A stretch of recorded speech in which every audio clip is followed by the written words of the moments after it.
Muy buenas noches, bienvenidos a la segunda semana de herramientas básicas de visualización de datos. Hoy tenemos la sesión número 4. Tiene que ver con sintaxis pythónico, comprensión de listas y diccionarios. Y vamos a ver algo de funciones también el día de hoy. ¿Está bien? Entonces, comencemos. Vamos a trabajar con el sintaxis pythónico. Este sintaxis pythónico es muy propio de Python. Es una manera de definir listas y diccionarios de manera tal que esta sintaxis solamente se puede encontrar en Python. Esta sintaxis ayuda a la simplificación de la creación de listas. Permite que que una condición, un condicional, sea parte de la creación de una lista. Omite el uso de bucles y la adición de elementos, como por ejemplo el list.lista.append.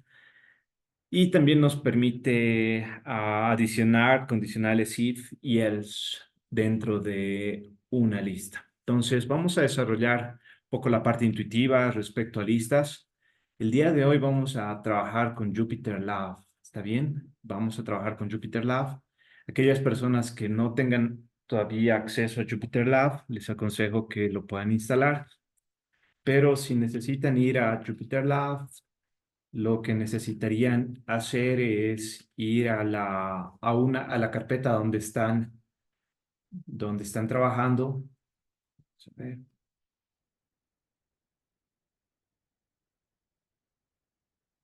voy a mostrar. ¿Me están viendo mi pantalla todavía? Les muestro. Ya. Entonces, si van a la línea de comandos, CMD, buscan CMD desde el menú de Windows. En el menú de Windows tendrían que buscar CMD. Voy a mostrar esa parte también.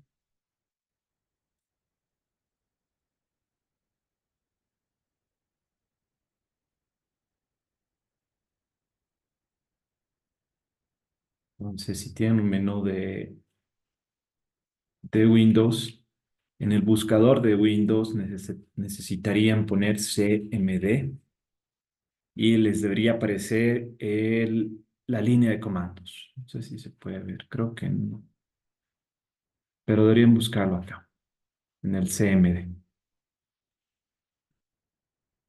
CMD. Entonces, de esa manera pueden acceder a la línea de comandos para poder acceder a JupyterLab. Es una de las maneras para poder acceder a JupyterLab.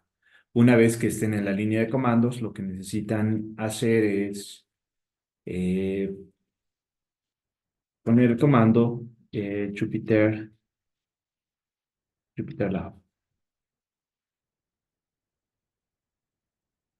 Y esto crea una sesión de JupyterLab y debería aparecerles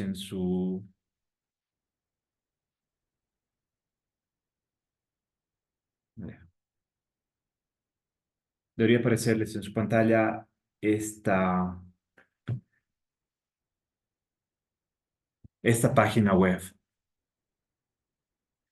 Entonces, tienen ahí acceso a notebooks, a una consola de Python. Lo que nosotros vamos a crear es un notebook de Python.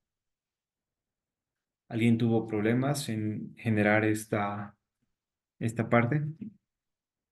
Y después nos vamos a notebook y van a tener una interfaz similar a Google Colab con la que estábamos trabajando la anterior semana.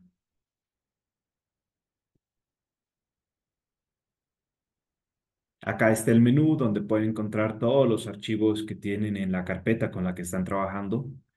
En este caso estoy trabajando en la carpeta donde se va a grabar la sesión de Zoom. Allí está el nombre del archivo, se llama un title, untitled.ipynb. Y acá ya pueden empezar a hacer la codificación de Python. De la misma manera, pueden añadir código por default o de manera automática les va a aparecer una celda de código. Pueden cambiar esta celda a texto. Vamos a ver, um, es acá.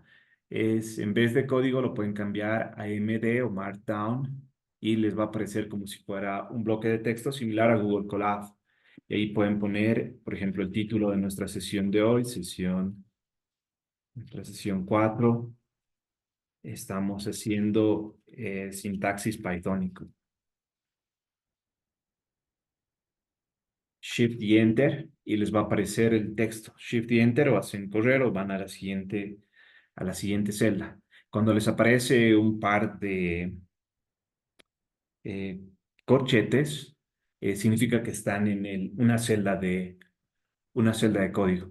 Si no les aparece, si les aparece de esta manera, es una celda de texto, Markdown se llama. ¿Está bien? Y además acá pueden verlo también qué tipo de celda es. Shift y Enter o cambian Shift y Enter para poder formatearlo. ¿Alguien tuvo algún problema hasta acá? ¿Escucharles? ¿Pueden escuchar? Sí, todo bien, perfecto. David, entonces, si no se reconoce, lo que tenemos que hacer es instalar. Si se puede quedar un poquito más de tiempo al final, le puedo ayudar como instalar. Si no pueden instalar, si dice que no se reconoce como o no descargó el path, sí, tal vez puede ser que no esté el path. En la instalación de Python es bien importante que pongan la dirección donde está instalado Python dentro del path de Windows. Eso está también en el tutorial. Les puedo mostrar, podemos arreglar ese problema, ¿sí? Para Mac tienen el terminal. Tendrían que buscar, pueden poner la tecla de comando, espacio, y ahí buscan, Carlos puede buscar terminal, y en terminal puede hacer lo mismo, Jupyter Lab, sí, Jupyter guión Labs, de esa manera puede acceder al terminal de Mac. La tecla de comando, espacio, y les va a aparecer el buscador. En ese buscador pone terminal, así como se escucha terminal y les va a aparecer la pantalla. ¿Sí? ¿Desapareció?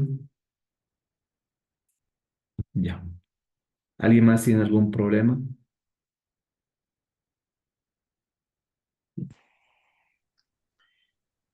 Adelante.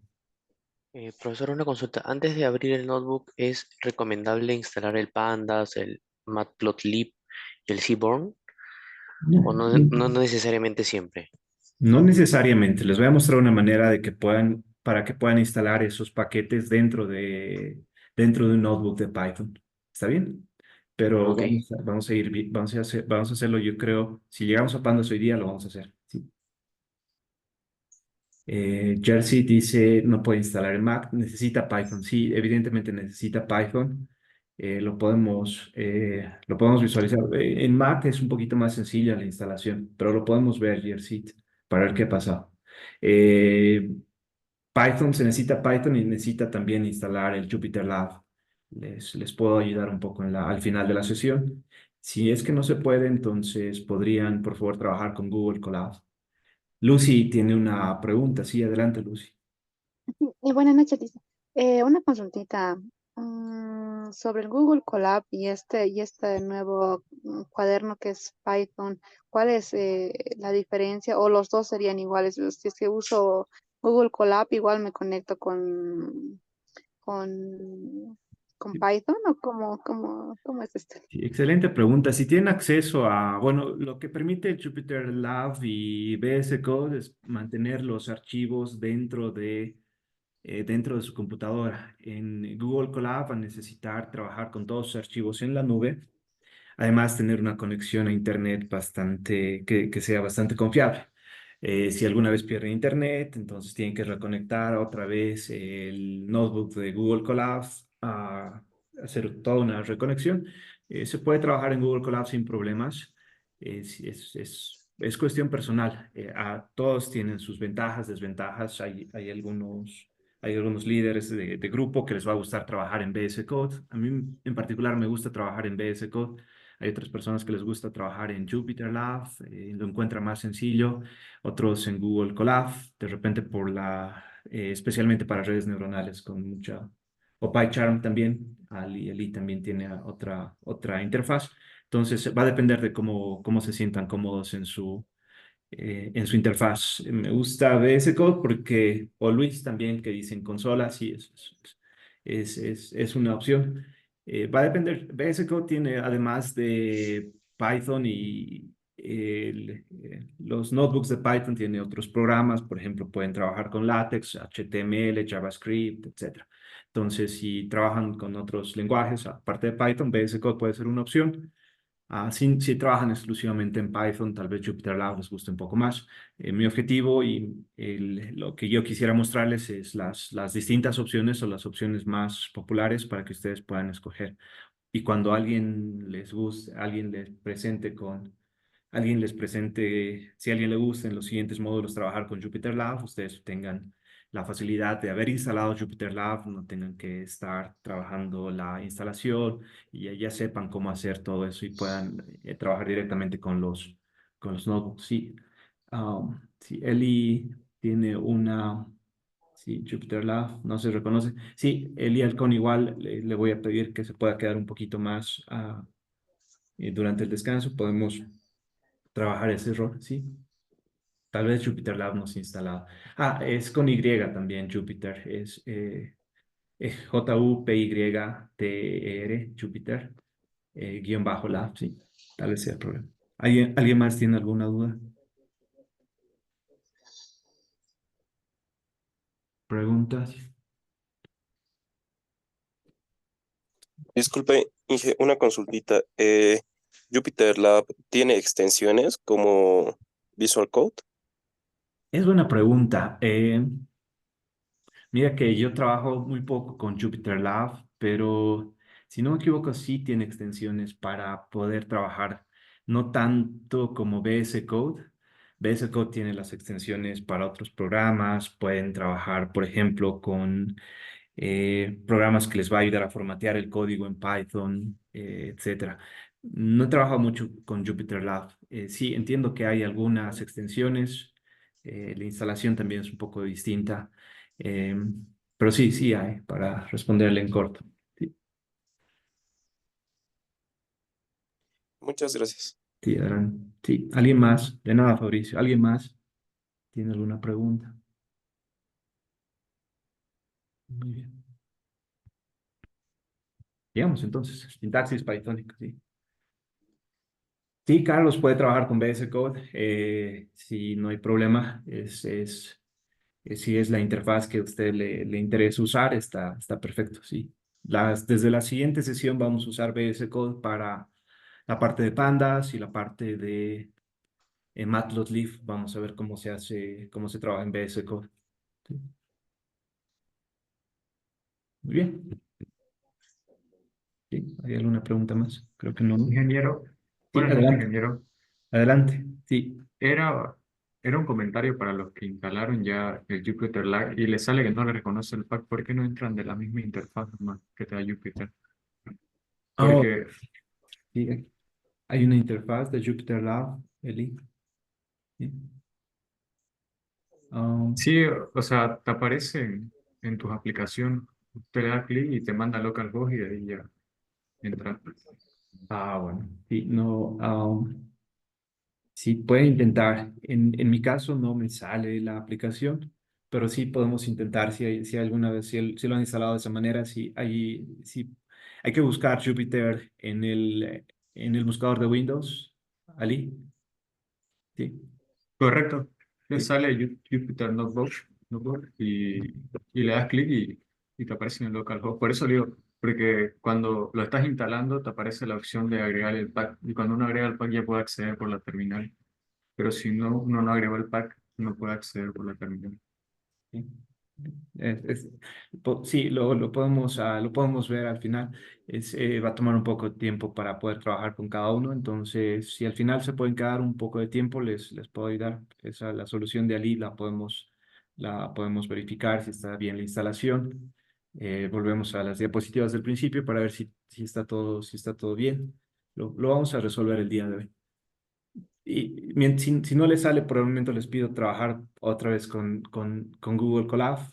De todas formas, voy a poner también este notebook para que ustedes lo puedan descargar. Pero sería muy buena idea que puedan seguir por lo menos desde Google Colab.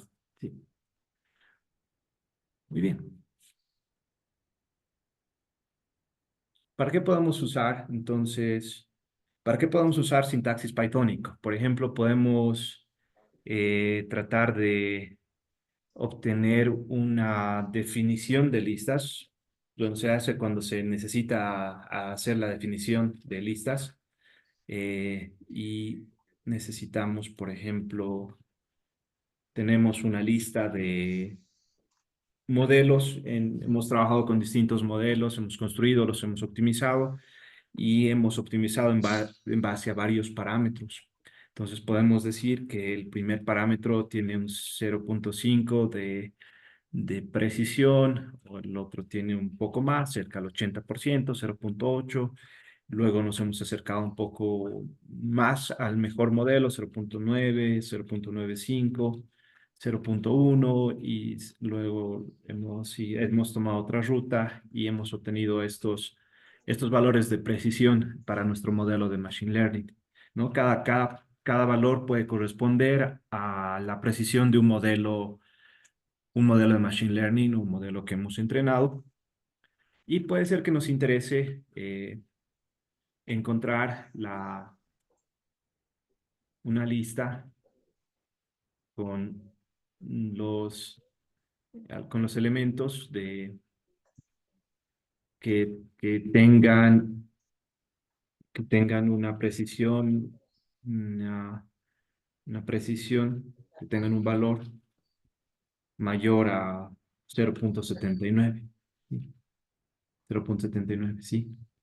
Si, si pueden encontrar la manera en que podamos hacer esto es definir una lista de uno, por ejemplo, que esté vacía, y luego hacemos un bucle for que diga para todos los elementos que se encuentran en la lista de, si el elemento si el elemento es mayor a 0.79, podemos decir que lo adicione a la lista vacía que hemos definido. Y luego decimos imprimir de 1, ¿no? Imprimimos de 1. Entonces, esta es la manera de poder definir esa lista. Tenemos una lista original y dentro de esa lista queremos encontrar un subconjunto de elementos que cumplan cierta condición, ¿cierto? O tal vez modificar la lista, no modificar los elementos de la lista. Por ejemplo, en vez de que se presente de esta manera en precisión, lo podemos poner en porcentaje, multiplicándolo por 100, ¿no? En este caso hemos encontrado una lista cuyos elementos tengan un valor mayor a 0.79 a partir de la lista original. Entonces hacemos un bucle for todos los elementos en D y si el elemento es mayor a 0.79, entonces lo adicionamos a la lista. Y luego imprimimos, vamos a ver, a lista.append tenemos que adicionar el elemento. Ya. Ahora sí lo hacemos correr. Ahí está. Entonces, cuando al elemento haya corrido, les va a aparecer el número de celda que ha corrido, ¿no? Este es el número 2. Si hacemos correr una vez más, esta es la tercera celda que ha corrido. Y si no está con un número, significa que esa celda no ha corrido aún. Muy bien, entonces la lista de 1 tiene elementos 0.8, 0.9, 0.95, ¿no? Ahora podemos, como les estaba diciendo, podemos modificar la lista original, esta lista original. Por ejemplo, si queremos que esa lista se muestra en porcentaje en vez de fracción, podemos decir, para cambiar a fracción, cambiar de fracción a porcentaje. Una manera con bucle for podría ser de esta manera, ¿no? Para una lista vacía de sub 2, por ejemplo, que esté vacío, para los elementos, para el elemento que se encuentra en la lista de original, el elemento 2 va a ser igual al elemento multiplicado por 100 y adicionamos a la lista 2 ese elemento. Punto append, elemento 2. No necesitamos ninguna condición, estamos aplicando a todos los elementos. Imprimimos de 2, por ejemplo, ¿no? Y en este caso ya nos da una lista con la precisión en porcentajes en vez de fracciones. Esa es una manera. Hay otras maneras de poder hacer esto, pero si quisiéramos utilizar un bucle for y un bucle for con un condicional sería de esta manera, ¿no? Entonces, otro ejemplo de creación de listas puede ser cuando estén trabajando si no me equivoco, de aquí a 2 módulos van a trabajar con modelos de regresión lineal, ¿no? Para un modelo de regresión lineal, donde estiman un parámetro continuo, van a tener, por ejemplo, los coeficientes C, que pueden ser 5, 0.2, 0.03, etcétera, ¿no? 0.01. Estos son los coeficientes. ¿Qué significan los coeficientes? Que la respuesta de salida va a ser dada por el coeficiente 0 más el coeficiente de índice 1 por la variable de respuesta más el coeficiente de índice 2 por la variable de respuesta al cuadrado más el coeficiente 3, por ejemplo, por la variable de regresión lineal al cubo. Si están haciendo una regresión lineal multipolinomial. Entonces tienen estos coeficientes y luego pueden tratar de intentar, por ejemplo, para C2 necesitarían esto al cuadrado. Estos son los coeficientes. Tal vez necesitan encontrar el elemento X, la variable de respuesta, por ejemplo, puede ser están estimando el precio de una propiedad y el precio de una propiedad puede estar en $100,000, en unidades de $100,000. Una propiedad está en 100,000, la otra en 1.5, la otra es 3, la otra es 4, etcétera. Tienen esas propiedades, ¿no? Esa es la variable, es la variable X y pueden tener la necesidad de encontrar, por ejemplo, X al cuadrado, ¿no? X al cuadrado. Entonces, ¿cómo encontrarían X al cuadrado? Tendrían que hacer un bucle for para los elementos, para el elemento que se encuentra en la lista X. Si queremos ese elemento en la lista X, podemos decir X2 sería el elemento por el elemento, ¿no? Entonces estaríamos elevando al cuadrado cada uno de estos elementos. 1 al cuadrado, 1.5 al cuadrado, 3 al cuadrado, 4 al cuadrado. Eso sería, ¿no? El elemento está yendo en cada uno, en toda la lista en X. Por eso va primero con 1, encuentra 1 al cuadrado, etc. Y necesitamos acá definir antes una lista vacía, X square al cuadrado, podemos decir. Es una lista vacía. Y luego a la lista de X al cuadrado lo podemos adicionar X2. Podemos adicionar X2. Y al final imprimimos el vector X, imprimimos el vector X al cuadrado, por ejemplo, ¿no? Y es bastante sencillo. X es 1, 1.5, 3 y 4. Luego 1, 2.25, que es 1.5 al cuadrado. 3 al cuadrado es 9, 4 al cuadrado es 16. Entonces, esta es una manera de definir listas. Si queremos X al cuadrado, X al cubo, lo podemos obtener mediante bucles for.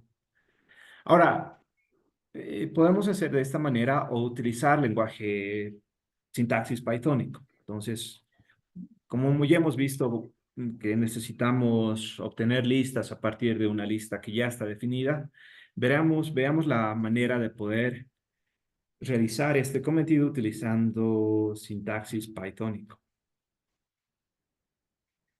Y este sintaxis pythónico en particular se llama comprensión de listas. Entonces, si quisiéramos encontrar x al cuadrado a partir de x, vamos a copiar este x acá abajo. Vamos a decir x al cuadrado. La versión 2 va a ser igual. Va a ser el elemento por elemento para elemento que se encuentra en x. Y aquí imprimimos x, imprimimos x al cuadrado.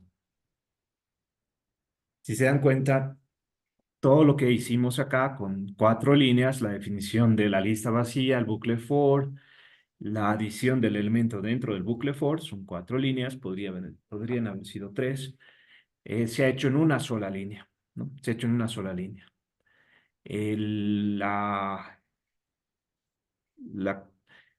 bucle for se define dentro de la lista y esta sintaxis los elementos de esta lista se van a ir creando de manera tal que se multiplique los elementos, esto significa elemento al cuadrado, para todos los elementos que se encuentren en X, para todos los elementos que se encuentran en X. Entonces, todos los elementos que se encuentran en X es 1, 1.5, 3 y 4.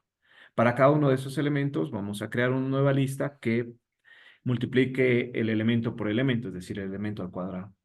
Y con una sola línea hemos podido definir esta lista versus cuando teníamos que hacer con un bucle for que estaba fuera de la definición de listas.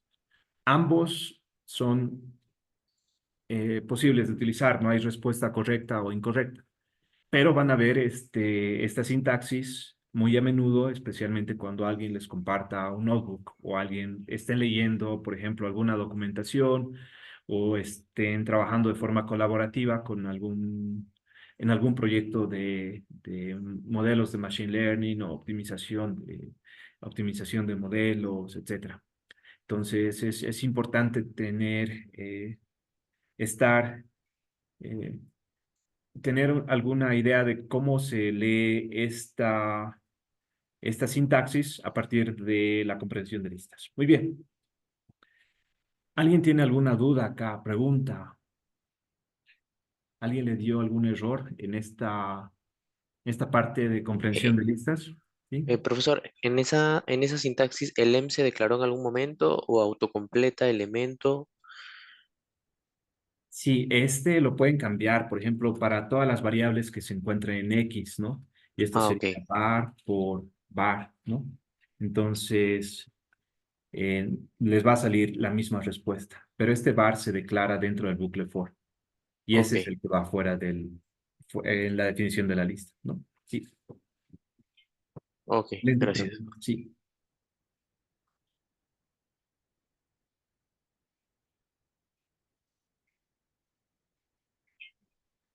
¿Y alguien más? Ya. Entonces, de esta manera pueden hacer comprensión de listas. Perfecto, sigamos entonces.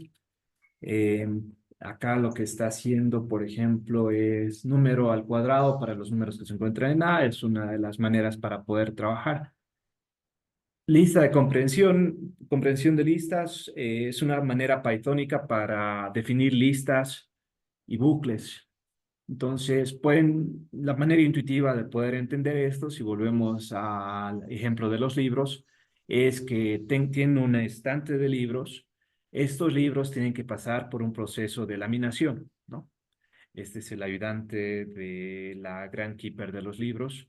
El ayudante tiene que pasar por el proceso de laminación y cada uno de estos libros, una vez que están laminados, van a ir al estante B. Entonces pueden pensar como que tomar un libro, pasarlo a la máquina de laminación y ponerlo en el estante B. Ese es el objetivo. Entonces podemos hacerlo de esta manera. Podemos tomar cada uno de los elementos, empezar un bucle for externo, empezar ese bucle for externo, llevar cada uno de esos elementos a la máquina de laminación y adicionar, hacer la lista punto append, ¿no? Definimos un bucle for de esta manera, ¿no? Entonces tenemos que hacerlo uno por uno. O podemos llevar al estante B, esta lista que estamos definiendo, el libro de la máquina de laminación. Entonces, en vez de sacar cada uno de los libros y llevarlo a la máquina de laminación, podemos llevar la máquina de laminación dentro del estante B y realizar todo el proceso en el estante B. Esa es la parte intuitiva de comprensión de listas. En vez de crear un bucle for externo, creamos el bucle for dentro de la definición de la lista. Y en vez de tener 4 líneas, 3 líneas, podemos hacerlo esto en una sola línea, ¿no? Es una manera elegante de poder definir listas. Una vez que se acostumbren a utilizar este lenguaje pythónico, van a ver que se les va a abrir distintas maneras nuevas de poder crear listas, especialmente cuando están utilizando bucles for. Muy bien. Entonces puede ser, por ejemplo, la lista de libros laminados, empieza con una lista vacía siempre.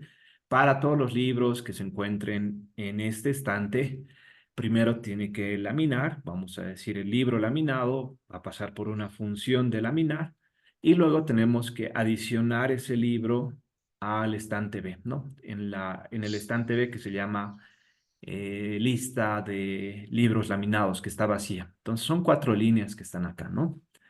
O podemos hacer en una sola línea, decir, el estante B de libros laminados va a ser aplicar la función laminar a cada libro para cada libro que se encuentre en el estante A de libros. Entonces, hacer esto en una sola línea versus hacerlo en 4 es de alguna manera más elegante. Y se puede leer. Si se acostumbran al lenguaje pythónico, van a ver que van a poder leer esta sintaxis de manera natural. Pero necesitan practicar esta sintaxis. Muy bien. Eh, podemos tener una lista sin condicionales. Una pregunta, ¿sí? Ajá. Adanei dice, ¿cuál es la máquina de laminación? Sí, la máquina de laminación, en vez de sacar, ¿cuál es la analogía? En vez de sacar el libro e ir a la máquina de laminación fuera del estante B, llevamos el libro de la máquina de laminación dentro del estante B, el bucle for dentro del estante B, y hacemos todo el proceso de laminación ahí, ¿no? Entonces agarramos cada uno de estos libros, los colocamos de alguna manera en el estante B y pasamos el libro de laminación. Esa es la analogía. En vez de que poner cada uno, llevarlo, sacar otro, llevarlo, etc. Sí. No, Pablo dice en términos de costo de recursos, ¿es más eficiente? No, no podría decir que es más eficiente, ni tampoco podría decir que es menos eficiente. No, la eficiencia no es un factor acá, pero sí la lectura de código más que todo. Es un poco más elegante. En vez de utilizar 4 líneas de código, están utilizando solo una. Puede ser que al principio quieran mantener esta sintaxis donde ustedes prefieran escribir cada línea una por una, pero en algún momento, especialmente si están trabajando de manera conjunta con algún grupo de desarrollo, van a ver esta sintaxis, ¿no? Van a ver esta sintaxis. Y es bueno estar acostumbrado a leer este tipo de sintaxis que viene especialmente en Python. Muy bien, sí, excelentes preguntas. Sí, quedó claro. Muy bien. Entonces, podemos decir que podemos tener una lista que se pueda crear sin condicionales. No nos interesa, por ejemplo, crear la condicional. O puede ser que si creemos una lista que vaya primero por todos los ítems del iterable, solamente y adicione esta expresión solamente si existe una condición, si se cumple una condición. O tal vez podemos decir que se adiciona la expresión si se cumple un condicional, o se adiciona una expresión 2 si no se cumple esta condicional para todos los ítems en el iterable. Acá lo que tienen que tomar en cuenta es que si tienen el if, un condicional solamente, el if siempre va al final. Es para ítem en iterable, sí la condicional, ¿no? Ahora, si tienen el if y else, el for va al final. El for va al final. ¿Por qué lo han hecho así? Porque en los primeros dos casos el for va al principio y en el tercero el for va al final. Es una muy buena pregunta. Seguramente los desarrolladores de Python que han desarrollado la sintaxis para este tipo de comprensión de listas deben tener una buena razón. Mm, No hay una razón técnica. Pareciera ser, la conjetura que tengo yo es que es más fácil leerlo de esta manera. Cuando tenemos dos condicionales, el if y el else, es más fácil leerlo de esta manera el código que si lo ponemos el else al final.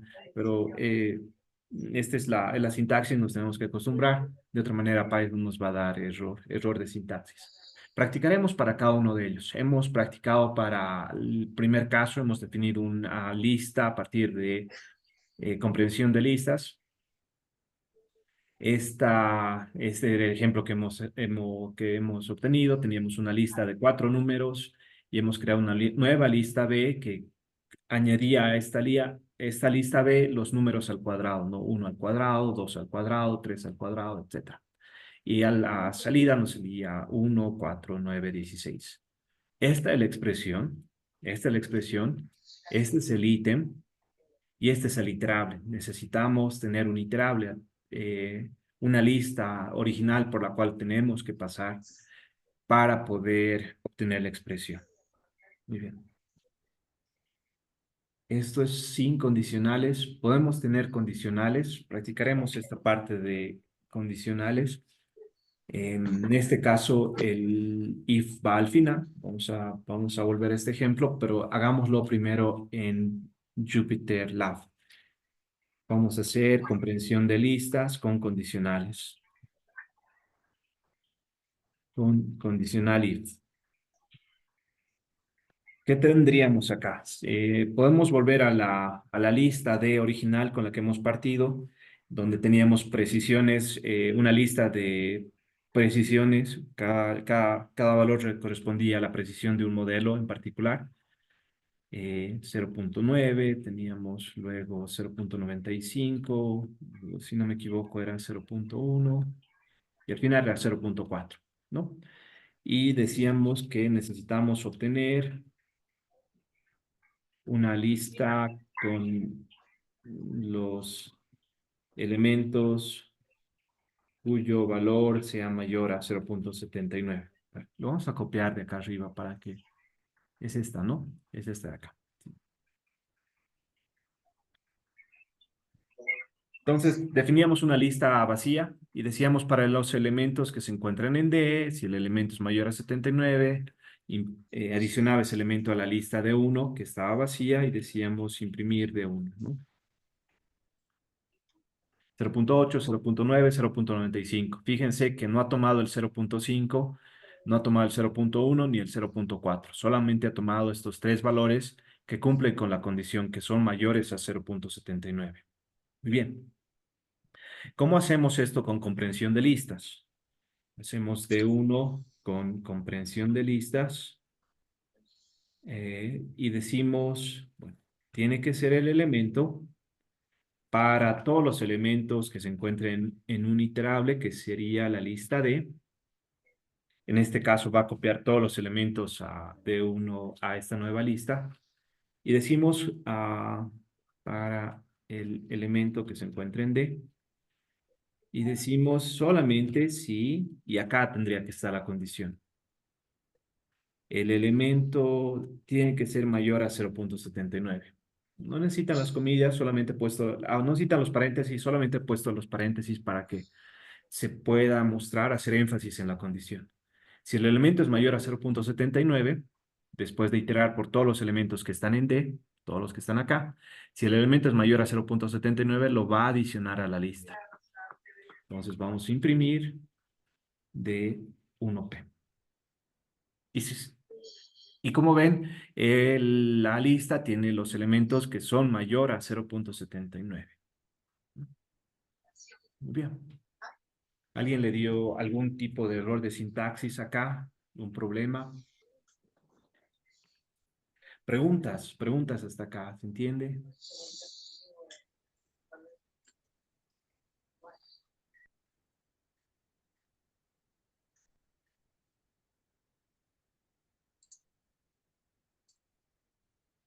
Muy bien, si se entiende, podemos pasar al siguiente ejemplo. Esto es de comprensión de listas con condicionales. Acá lo que estábamos viendo era una lista A y guardaba, por ejemplo, el número al cuadrado para todos los números que se encuentren en A, que está acá. Si el número era, esto se lee si el número es par. Si el residuo de dividir el número entre 2 es 0. Si dividimos un número entre 2 y tenemos un residuo 0, 6 dividido entre 2, por ejemplo, eso significa que es par. 5 dividido entre 2, su residuo es 1, eso no es par. Entonces, si imprimimos B y se dan cuenta, solamente tenemos 4 y 16. Los elementos al cuadrado solamente son de aquellos que son pares. 2 y 4, ¿no? Muy bien. Haremos esta es la manera para poder hacer con condicionales con el if. Si tenemos el if y el else, por ejemplo, si tenemos el if y el else, necesitamos poner la condicional adelante de el for, ¿no? Es el número al cuadrado si el número es par. De otra manera, es 2 veces el número para todos los números que se encuentren en A, ¿no? Entonces, de esta manera se puede leer esta lista esa sintaxis de comprensión de listas cuando tenemos el if y el else. Practicaremos esta parte, ¿no? Vamos a ver si pueden ver vamos a hacer acá comprensión de listas con, con if y else. Ya. Por ejemplo, podemos tener una lista de números, ¿no? Por ejemplo, una lista de números que sea A, que tenga los valores 5, menos 9, 7, menos 4, menos 2, 10, por ejemplo, ¿no? Y quisiera tener una lista B que diga si este número es positivo o negativo. Es decir, vamos a poner acá el ejemplo que diga 5 es positivo, luego un menos 9 es negativo, etcétera, ¿no? Entonces vamos a crear esa lista B que nos indique si el número es positivo o negativo. Una lista que cree, una lista que sea un indicador que el número es positivo o negativo. Entonces, vamos a hacer, la lista B va a ser igual. La lista B va a ser igual a, por ejemplo, va a ser positivo, positivo, si el número es mayor a 0. Es que hay algunas cosas que entienden que son Else, vamos a decir else.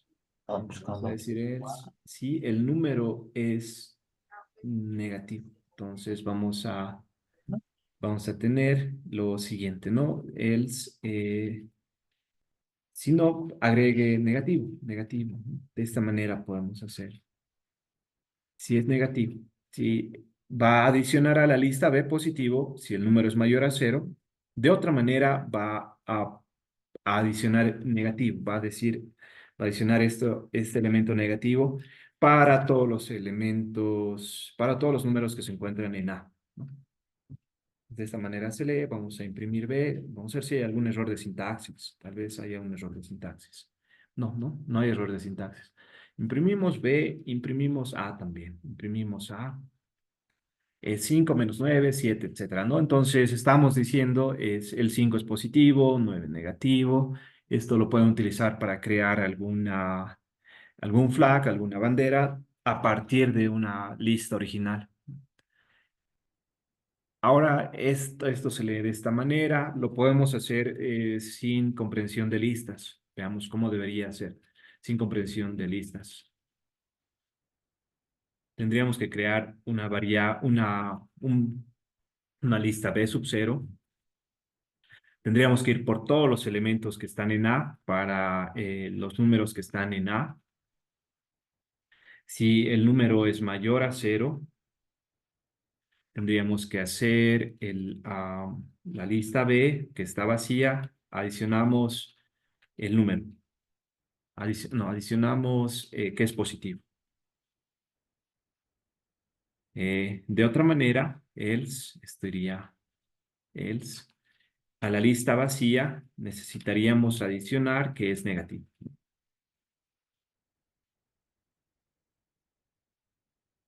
Y al final imprimimos B sub 0, la lista B sub 0. Y nos da la misma respuesta que teníamos acá, ¿no? Esta misma respuesta, esta lista B que se ha creado con comprensión de listas, solamente tiene una línea de código versus esta que está acá, que tiene 4, 5, 6 líneas de código, ¿no?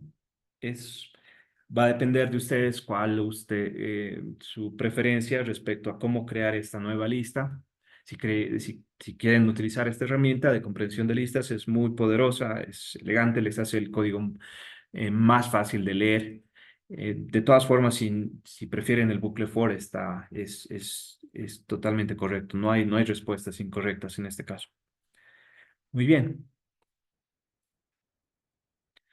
¿Alguien tiene alguna duda acá?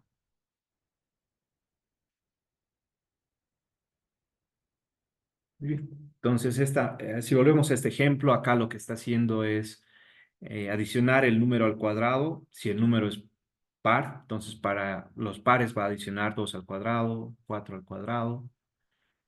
Y si no es par, va a agregar a la lista el doble del número para todos los números en A. Entonces, el 1 no es par, va a adicionar el doble, 2. El 2 sí es par, va a adicionar el cuadrado, que es 4. El 3 es par, va a adicionar el doble. El 4 es par, va a adicionar el cuadrado, ¿no? Muy bien. Esto es comprensión de listas. Lo que podemos hacer es, bueno, no solamente listas, pueden usar esta sintaxis, pero también diccionarios. Pero hagamos este ejemplo. Por ejemplo, si tenemos números 0, 1, 2, 3, 4, 5 y definimos una nueva lista, por ejemplo, número por 0.5 en números. ¿Cuál sería la respuesta correcta? A, B, C o D. A ver, veamos en el chat. ¿Cuál sería la respuesta correcta en este caso? Dice B. Creo una lista con las raíces cuadradas de los números del 1 al 5. Cristian, Adene. Muy bien. ¿Alguien más? Cándida dice B. Exacto. Silvana, Dylan dice B. Pablo también. Camila dice B. Natalia, Alieli, B.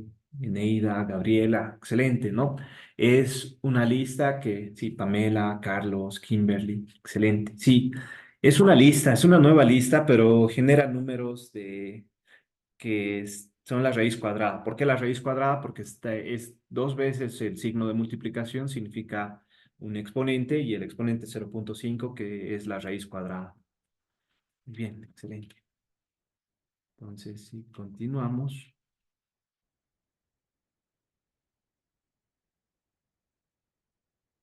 ¿Cuál de las siguientes opciones representa una comprensión de lista, list comprehension, que filtra los números mayores de 10 de una lista de números? ¿Cuál sería? Opción A, B, C o D. ¿Qué dicen?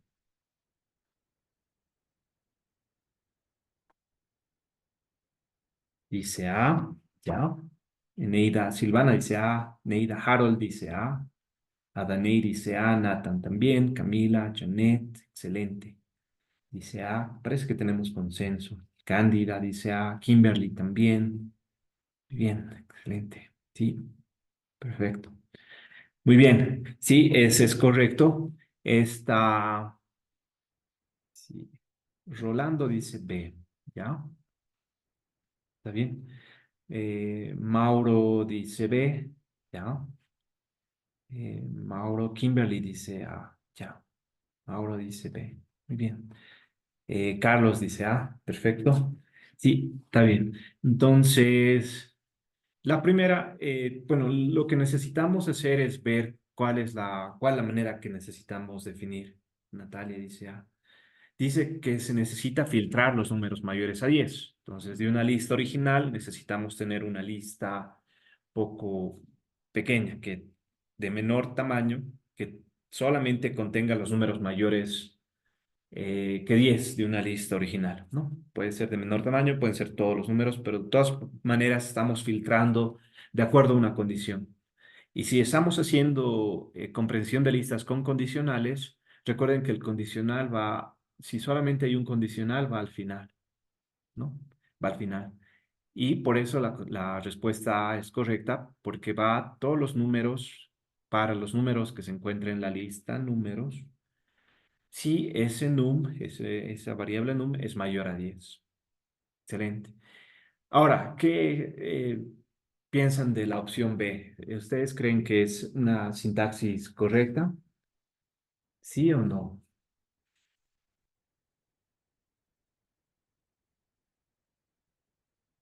¿Habrá algún error de sintaxis en la opción B? La opción correcta, por cierto, es la A, pero veamos qué nos da la opción B. ¿Qué sería la opción B? Falta el if, sí. Luis dice que falta el if. Eh, sí, falta el if. De todas formas, la opción B no es, bueno, no es la respuesta, pero es como dice Silvana, saldría true or false, ¿no? Camila dice que sí, falta el if. Para responder a la pregunta si es correcto, Camila y Luis, la opción A es correcta, pero estamos viendo ahora qué es lo que nos da como respuesta si nos diera algo la opción B. Si vemos la opción B, no es la opción correcta, pero existe como un operador de comparación, ¿no? Y como nos dice Silvana, acá lo que estamos haciendo es obtener una variable booleana que va a comparar todos estos números. Entonces vamos a ver, veamos esto, cómo lo podemos ver en Python. Esta es bien interesante. Sí, a pesar de que tenemos un operador de comparación, por ejemplo, si tenemos esta opción para si el número es mayor a 10, podemos cambiarlo, por ejemplo, que no sea mayor a 10, sino que sea mayor a 1. Para esta lista que está acá, que era la lista A, ¿no? Para num en la lista A, ¿qué nos da? Y eso que sea la lista C. Si el número es mayor a 1, no, para esta comparación, la respuesta, como nos decía Silvana, esto es una variable booleana, variable lógica. Pero no hay el condicional, como dice Neida, Camila y Luis. Pero esta sintaxis es correcta. Es correcta, pero nos va a dar, cumple otro objetivo. El objetivo que está cumpliendo esta sintaxis es verificar si cada uno de estos elementos cumple esta pregunta. ¿El número es mayor a 1? La primera, el 5 sí, para el 9 no, para el 7 que está acá sí, para el -4 no, etcétera. Entonces, no nos filtra, pero la opción B, si desde el punto de vista de sintaxis es correcta, para filtrar números necesitamos la respuesta A. El número B nos entrega una lista de variables booleanas. La opción C, no, la opción C si es incorrecta nos va a dar, bueno, no nos va a dar algún problema, sino nos va a dar todos los números, pero también nos va a dar un else, va a adicionar ceros donde no se cumpla la condición, y esto nos da los números al cuadrado, ¿no? Muy bien. Vamos a practicar un poco más. Tenemos un cuestionario al final para poder hacer y practicar toda esta parte. Lo que vamos a hacer ahora es comprensión de diccionarios, ¿no? Podemos hacer diccionarios, comprensión de diccionarios. También es posible crear diccionarios a partir de comprensión o sintaxis pythónica. La manera de definir estos diccionarios a partir de cuando tenemos un bucle for dentro de la definición de este diccionario es la expresión. Necesitamos dos elementos en este caso, la clave y el valor, la clave y el valor. Para los ítems que se encuentra, por ejemplo, el uniterable, podemos hacer lo mismo con conditional if. Si solo está el if, va al final. Si tenemos el if y el else van al principio y el for va al final. A ver, veamos hagamos algunos ejemplos. Tenemos un poquito de tiempo para poder hacer ejemplos. Acá cambiaremos a texto. Acá va a ser, en este caso, comprensión de diccionarios. Comprensión de diccionarios. Shift y Enter para poder, eh, para, para hacer que Jupyter Lab les muestre el texto que ya está formateado. Podemos ver podemos crear una lista de modelos, por ejemplo, ¿no? Decimos, el D1 puede ser un diccionario de modelos, puede ser modelos de Machine Learning. Un modelo 1, por ejemplo, que tenga una precisión de 0.95, es otra manera de guardar los datos. La lista es la más común, pero también pueden guardar en diccionarios. Pueden guardar un modelo 2 que tenga una precisión del puede ser 0.7, un modelo 3 que tenga una precisión del 0.95, luego un modelo 4, ¿no? Es un modelo más. Modelo 4 que tenga una precisión del 0.3 y 0.3 y un último modelo 5, que realmente no ayude y tenga una precisión realmente pésima, por ejemplo, de 0.1. Entonces, podemos obtener la lista de valor, obtener un diccionario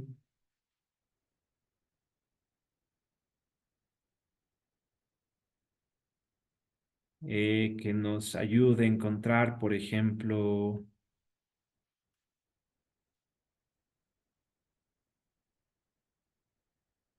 que nos ayude a encontrar los modelos con precisión mayor a 0.7, ¿no? No, 0.69 pondremos para incluir este 0.7 también. Ya. Entonces, vamos a hacer esta parte. Vamos a definir un diccionario 2 con comprensión de listas que nos diga el valor, la clave y el valor. Aquí vamos a poner clave y valor en vez de key, clave, valor,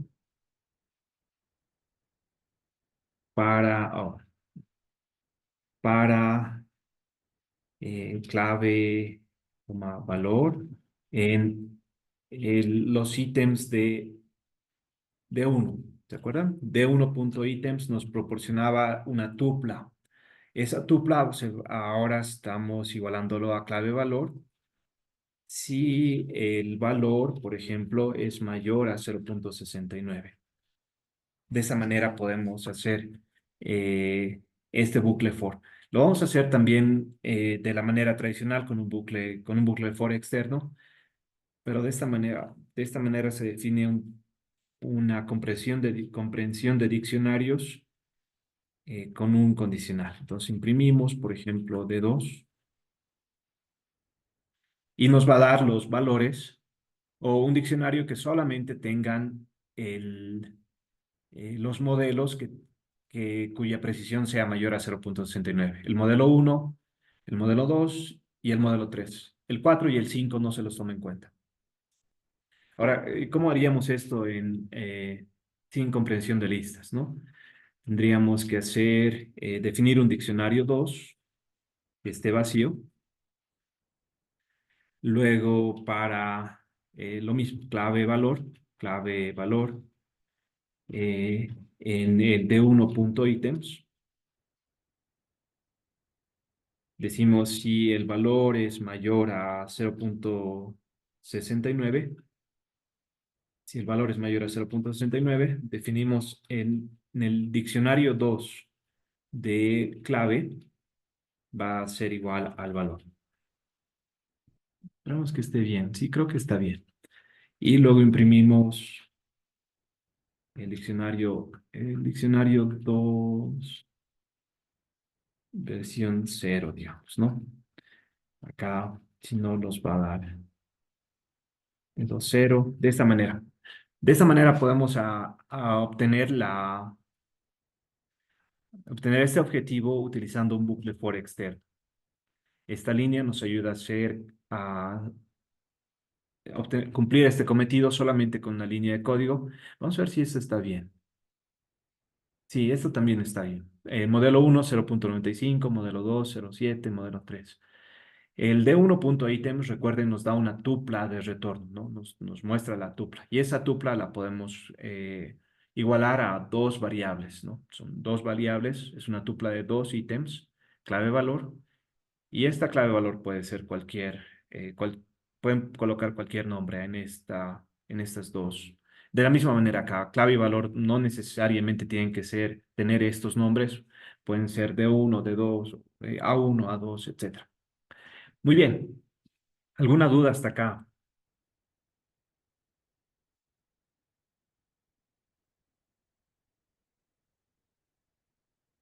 Muy bien, si no hay dudas, preguntas, algo que no esté claro. Ujú.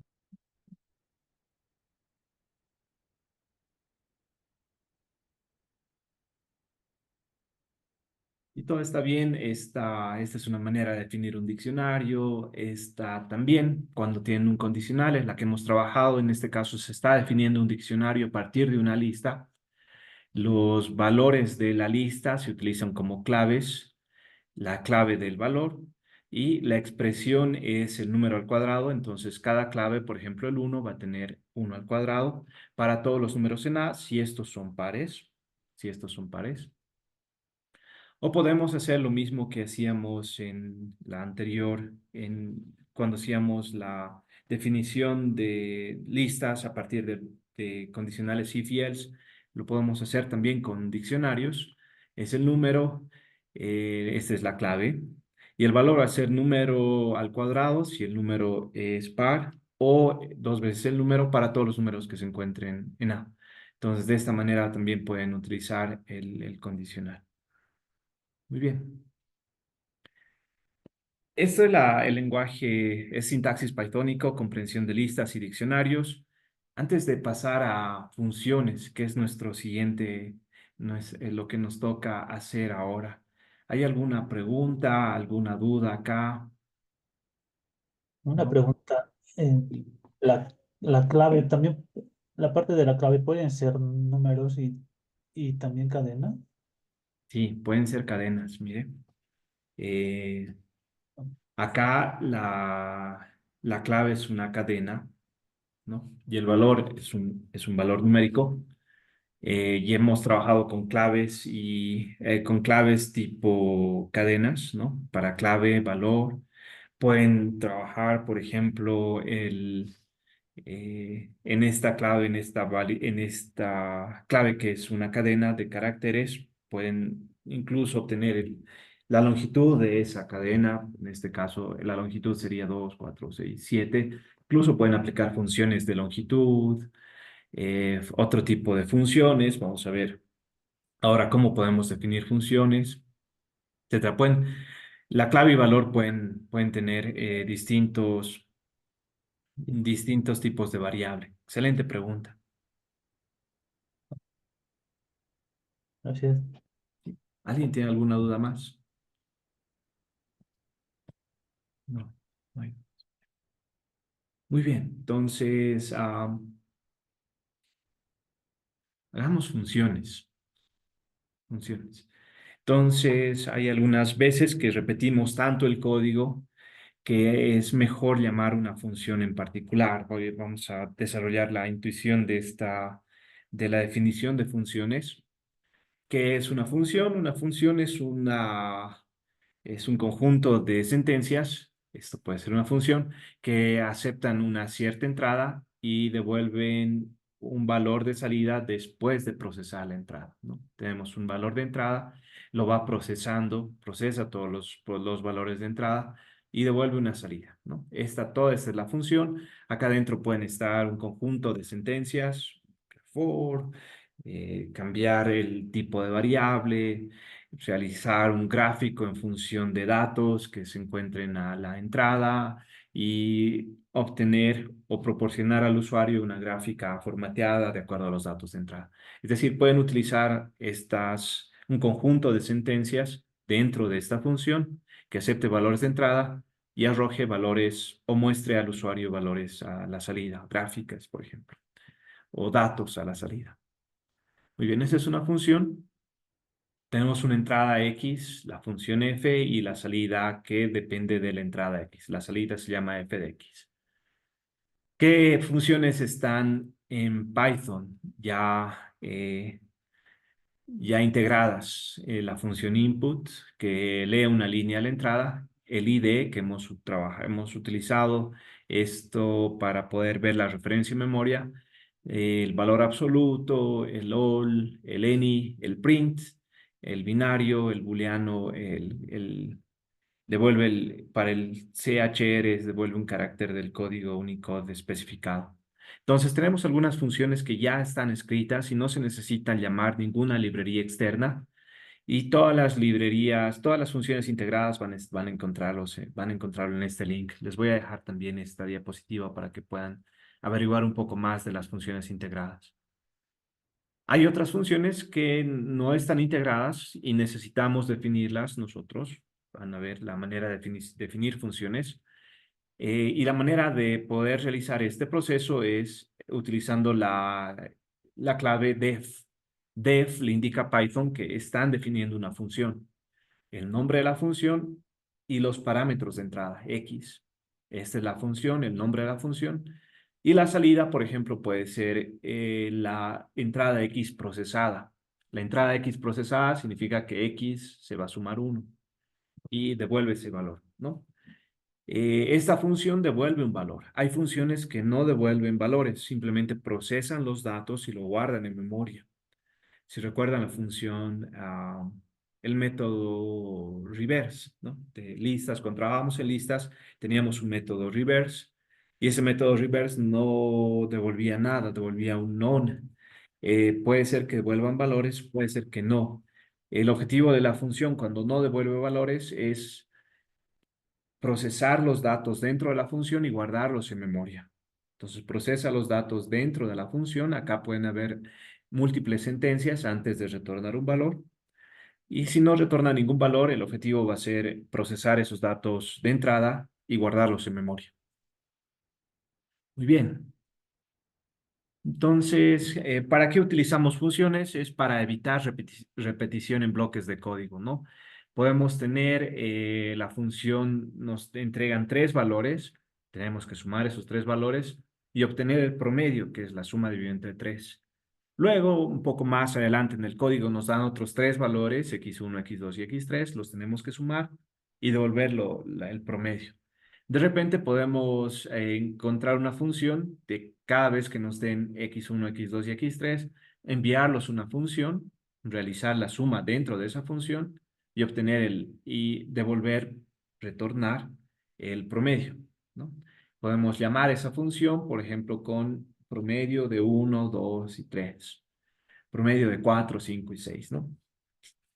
Entonces podemos hacer...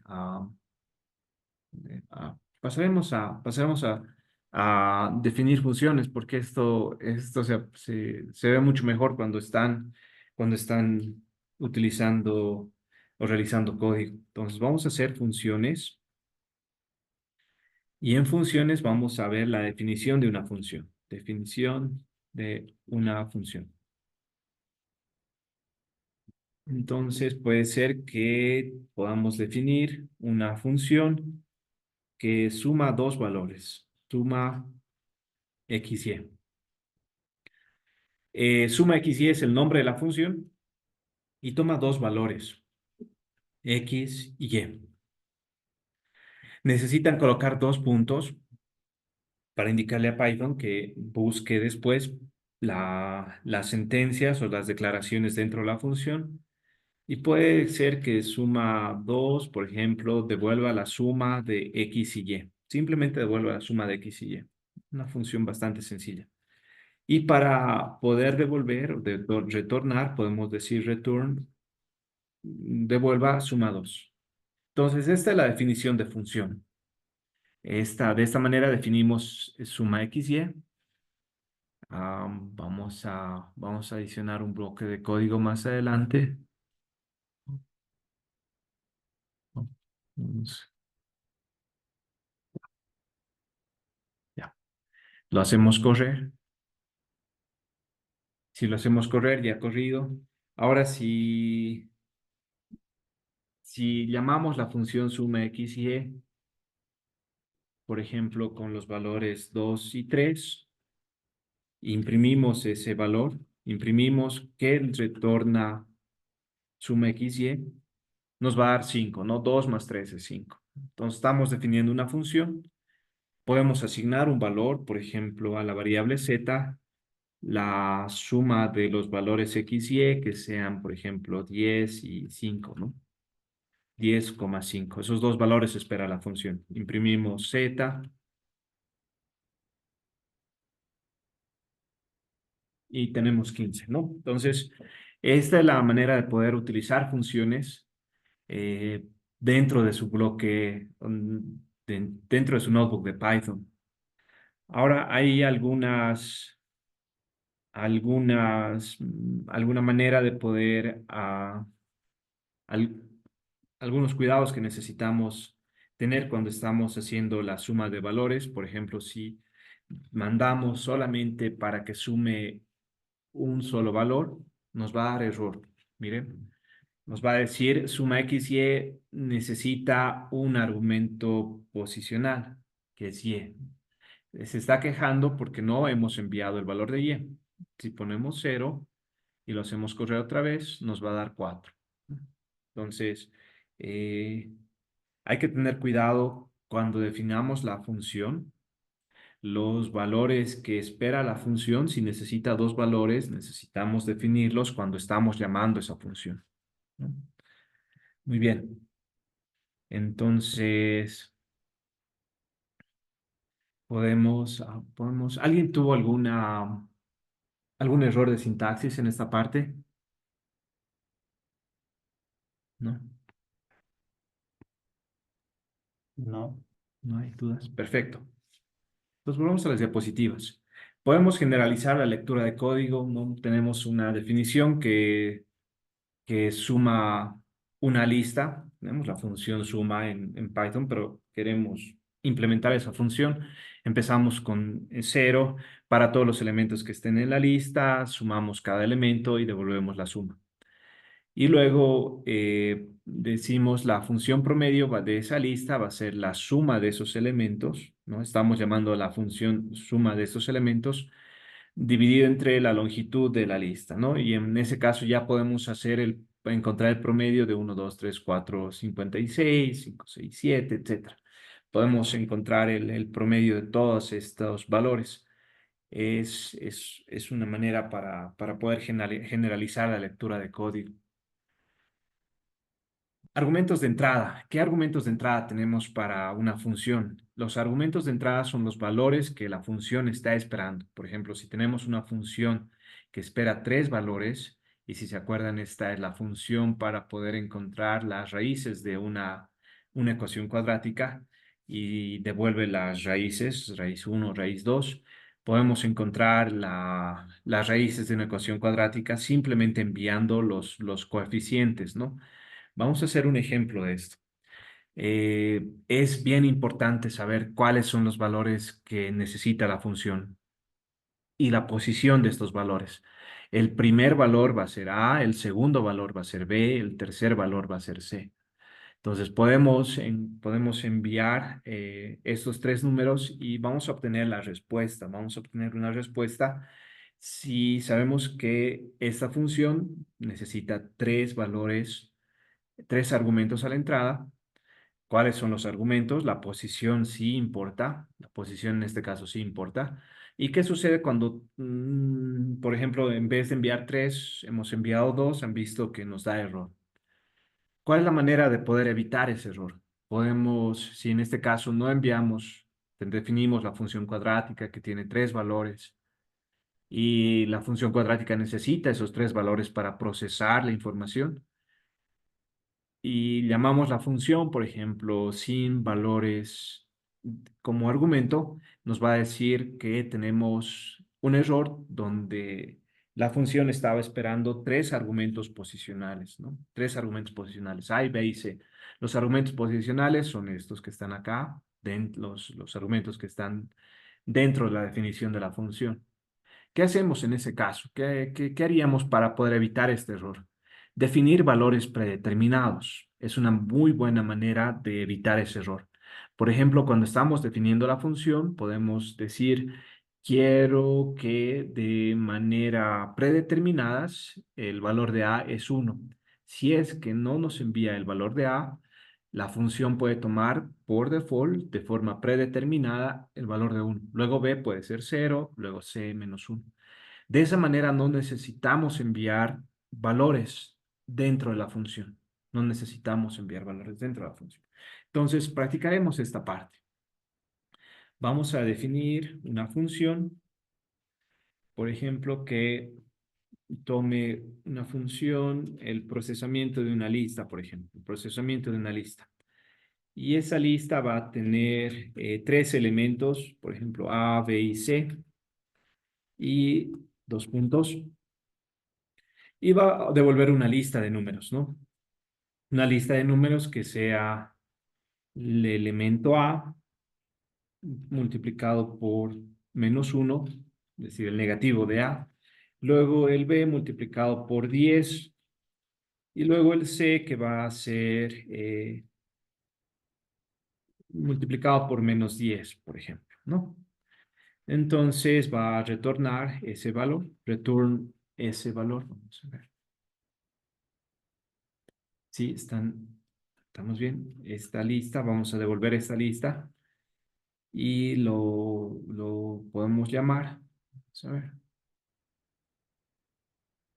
Si llaman procesamiento de lista de 2, 3 y 5, 2, 3 y 4, por ejemplo, y hacen correr esta línea, van a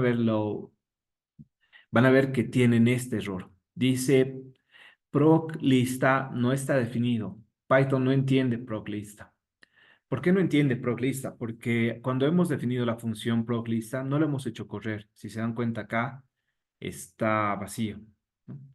Y si llamamos esta función proclista, Python no entiende qué significa esta función. Como no tiene la definición, les dice proclista no está definido. Entonces tenemos que hacer correr esta línea. Una vez que está corrida la línea, recién podemos correr la siguiente.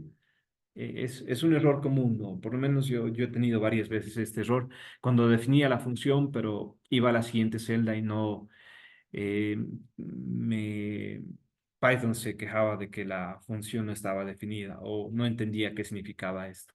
Muy bien, entonces el procesamiento de la lista convierte el elemento A al negativo, multiplica por 10 el segundo elemento y multiplica el tercer elemento por menos 10, ¿no? Entonces necesita tres elementos. Si no llamamos, si no ponemos argumentos predeterminados, si llamamos a proc lista de esta manera, sin argumentos, nos va a decir necesita tres argumentos posicionales, A, B y C. Entonces, para poder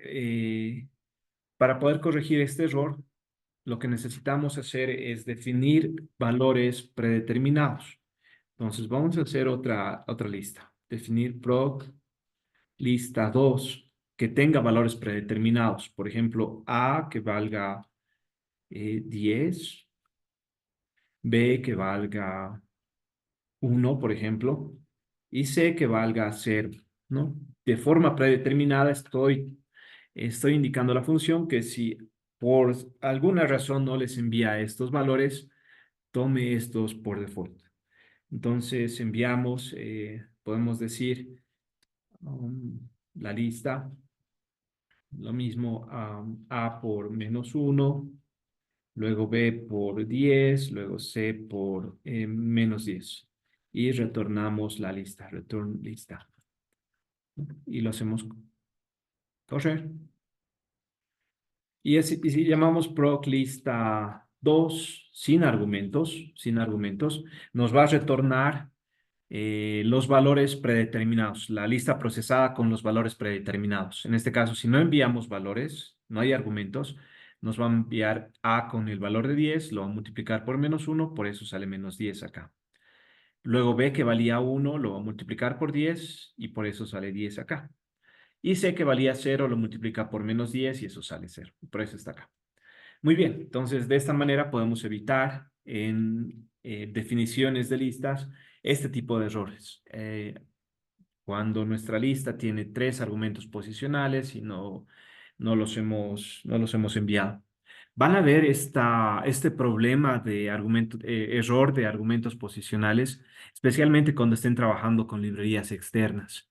Cuando ya vean modelos de Machine Learning más adelante y estén empezando a trabajar, por ejemplo, con modelos de regresión lineal, modelos de clasificación y estén importando bibliotecas externas, algunas veces cuando estén utilizando esas bibliotecas les va a salir este error. Les va a salir este error.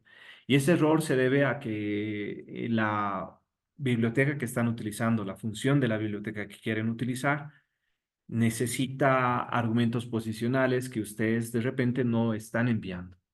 Y es un error común, especialmente cuando están trabajando con bibliotecas nuevas, Entonces, lo que vamos a hacer es leer la documentación en ese caso. Si tienen estos errores posicionales, tendrían que leer la documentación para ver cuál es el argumento que no han enviado, cómo podrían resolver ese problema.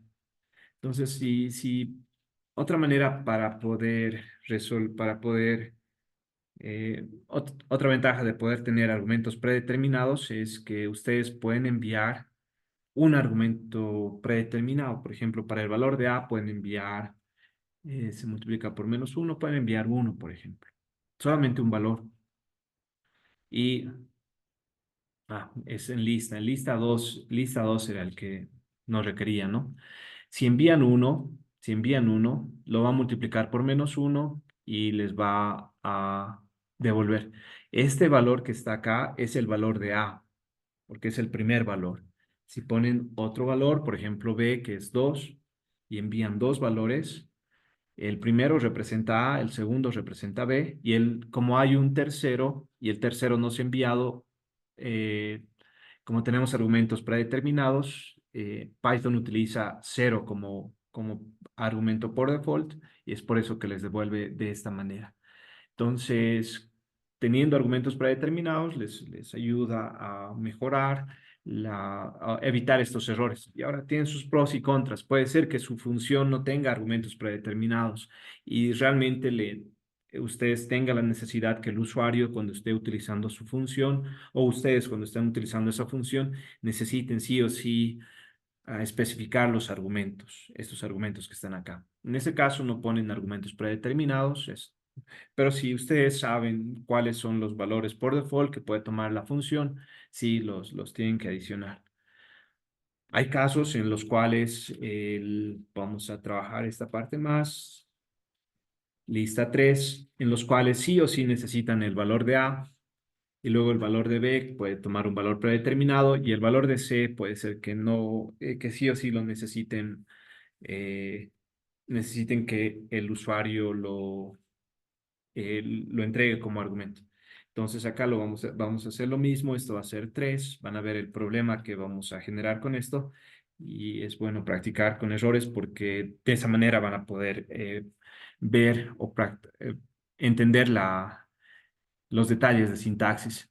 Ahora, definen esta función y van a ver el error que les da. Les dice un argumento por default o un argumento que no tiene valor predeterminado sigue un argumento predeterminado. En este caso, B tiene un valor predeterminado. Todos los valores predeterminados deberían ir al final de la definición. Entonces, si queremos que B sea 1 por default, necesitaríamos enviarlo al final. Necesitaríamos enviarlo al final. Entonces, de esta manera cuando necesiten combinar argumentos que no son predeterminados con argumentos predeterminados, los predeterminados siempre van al final. Y si hacen correr esta nueva definición, no les va a dar error, ha corrido de forma correcta.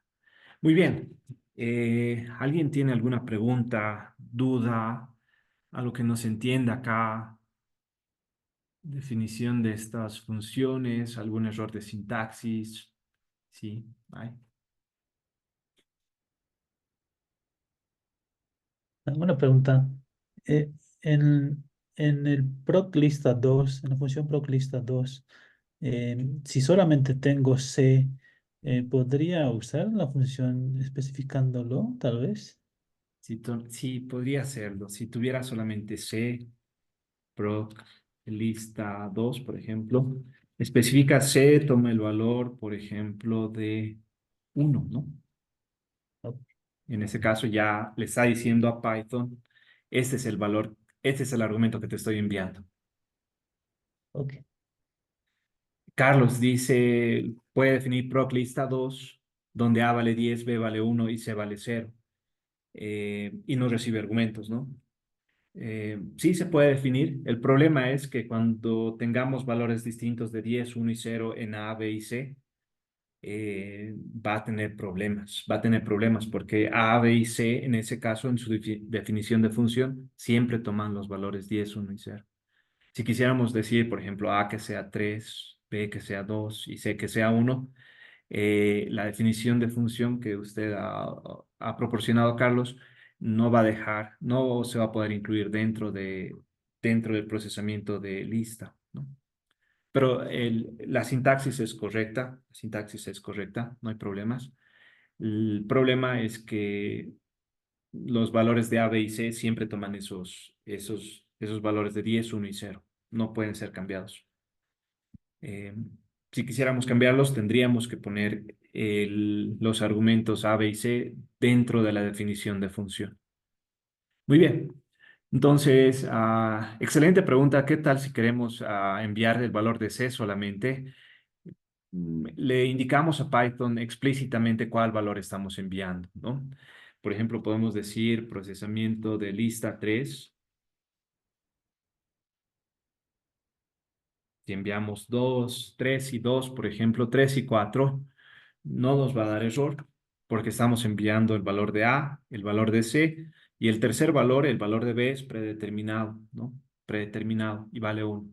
Entonces, tenemos que ver la definición de función. La lista nos entrega el valor de A por menos 1. El valor de A es 3, por eso nos entrega 3. Luego nos indica el valor de B por 10. El valor de B va al final. Como no hemos especificado acá el valor de B, toma el valor de 1, por eso sale 10. Y luego el valor de C por menos 10. En este caso hemos dicho que C es 4, es el segundo argumento, C. Por eso nos da menos 40. Ahora esto da lugar a alguna confusión, por eso podemos hacer pros lista 3 y definir explícitamente, es decir, A vale 3, C vale 4 y B puede ser el valor por default. En este caso nos da la misma respuesta. Pueden indicarle a Python cuáles son los valores, pueden indicar incluso B igual a 1 de manera, no tiene que ser ordenada, mientras estén todos los argumentos, puede indicar los valores de la función, incluso si no está en orden. Si no lo definen explícitamente, Python va a asumir que el primer valor es A, el segundo valor es B, y el tercer valor, si es que se le da, va a ser B. Si no se le da, va a tomar el valor de 1. Eso en cuanto a definición de funciones.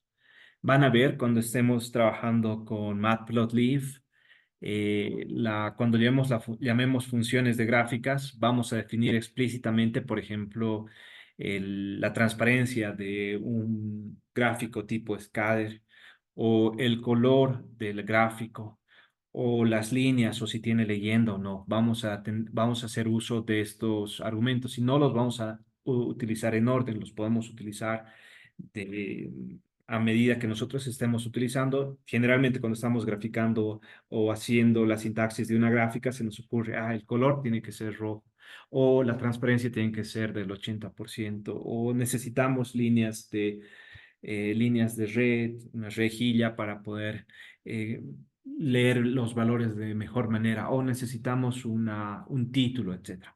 Entonces, esto nos ayuda a definir los argumentos de la función, ya sean por default o no, eh, dentro de una función de Python. Muy bien, entonces, dudas hasta acá, preguntas. ¿Se queda claro esto de funciones? ¿Sí? Bien. Esta es la función. Si enviamos sin parámetros, necesitamos valores predeterminados. Recuerde poner los argumentos predeterminados después de los no predeterminados, es decir, si no tiene argumentos predeterminados, esos van al principio. Una buena idea siempre es establecer un valor predeterminado cuando sea posible en su función. En caso de que no se pase ningún valor a la función, se considera el valor predeterminado. Muy bien.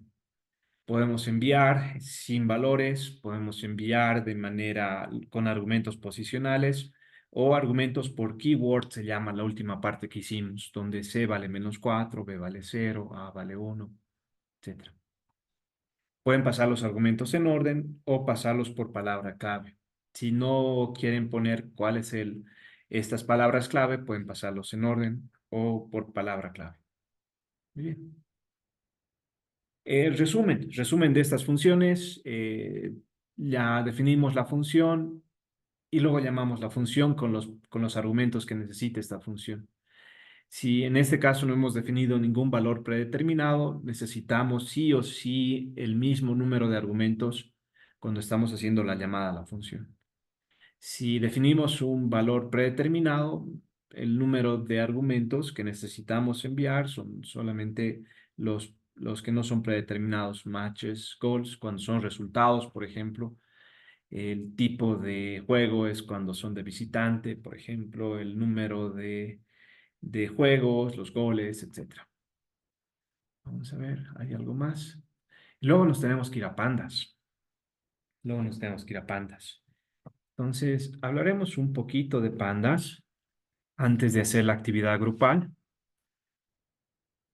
Y antes de ir a pandas, ¿alguien tiene alguna duda acá? Pregunta, algo que no esté claro en definición de funciones.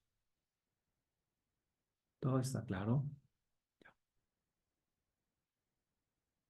Bien.